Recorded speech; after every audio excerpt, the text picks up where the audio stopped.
the entire lineup, not just the metal bands, but everything that's on it. I mean, it's literally like spanning everything I've ever listened to since I was a kid. Like today in the gym in the hotel, Tom DeLonge was in the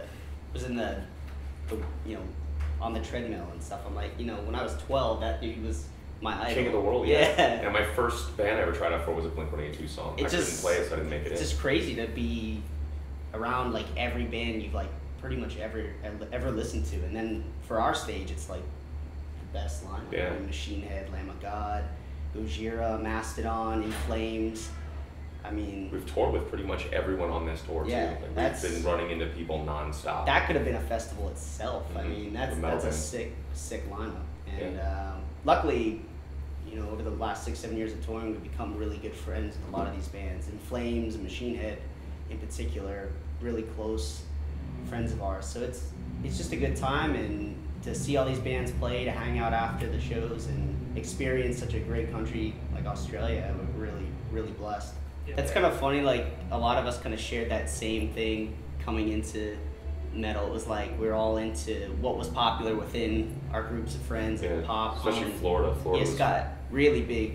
I mean, still now. I mean, you got bands like, you know, like the second, third generation of Florida pop. I don't want to call them pop punk, but like a Day to Remember is kind of the heavier version of like what's been coming out of Florida for the last 10, 15 years. Like when I was in school, Newfound Glory was like, you know, they're from my hometown, and they were kind of like the big pop punk band of the time, and it's kind of carried on that tradition. And that's another thing on this festival. There's a ton of Florida bands.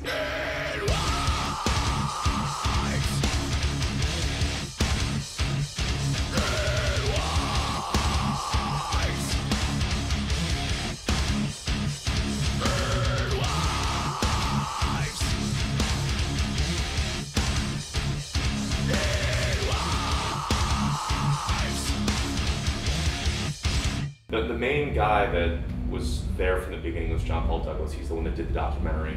He did the photography, came up with some of the initial things. He was there when we were playing, bouncing off demos and album title and lyrics. He was helping me along the lines with, hey, what do you think of this set of lyrics? Or what do you think of this idea for an album thing? And we would do trips into the woods in Florida and just go out there for days and practice photography or videography stuff. And so John Paul Douglas did that stuff. Wes Sumner also worked on the documentary. Danny Jones worked on all the graphics. Megan Geesey worked on the costuming.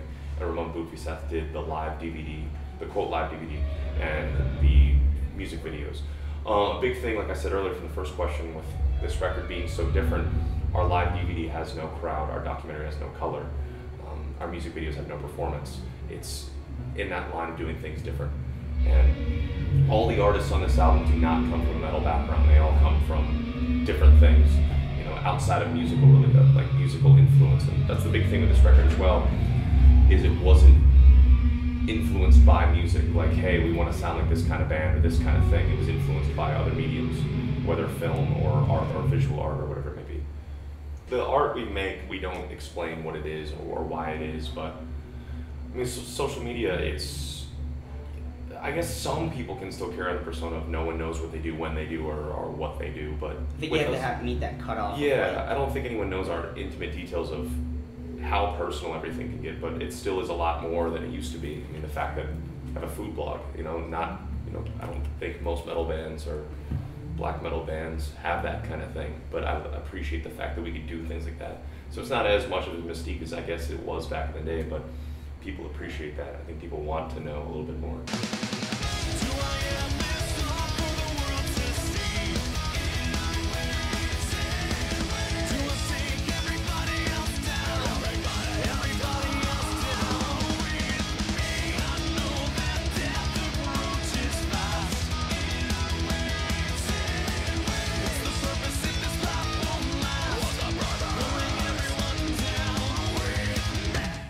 Kind of tying up with the social media side of things, like with your Facebook and your Twitter, because you can link all those things together. I think it's great, and I think this is a rebuilding time period for the music industry, and it's not going to happen overnight, but I think, I don't think it's all doom and gloom.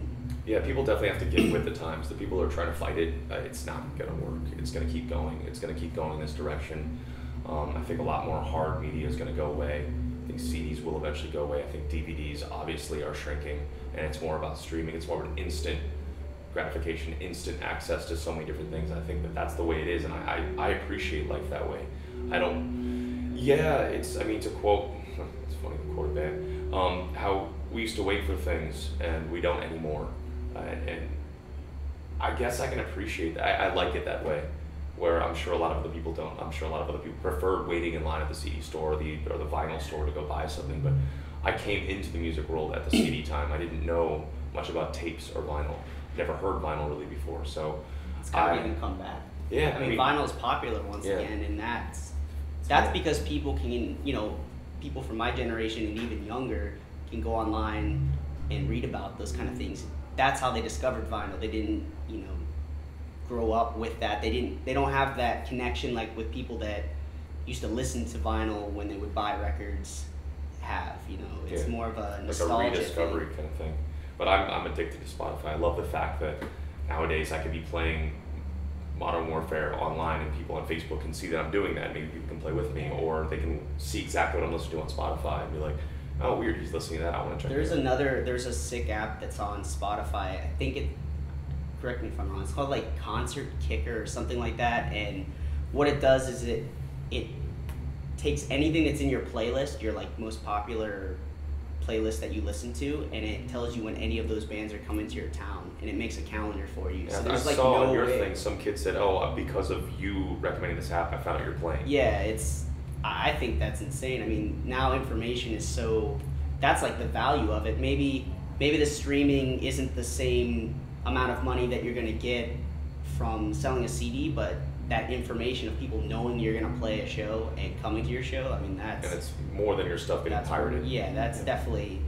I'll take that over people pirating it. I'm definitely not for that, but I think Spotify and streaming is the way forward overall. Yeah, technology is definitely going in the right direction, and you have to embrace it, or bands have to embrace it, or they're gonna die off.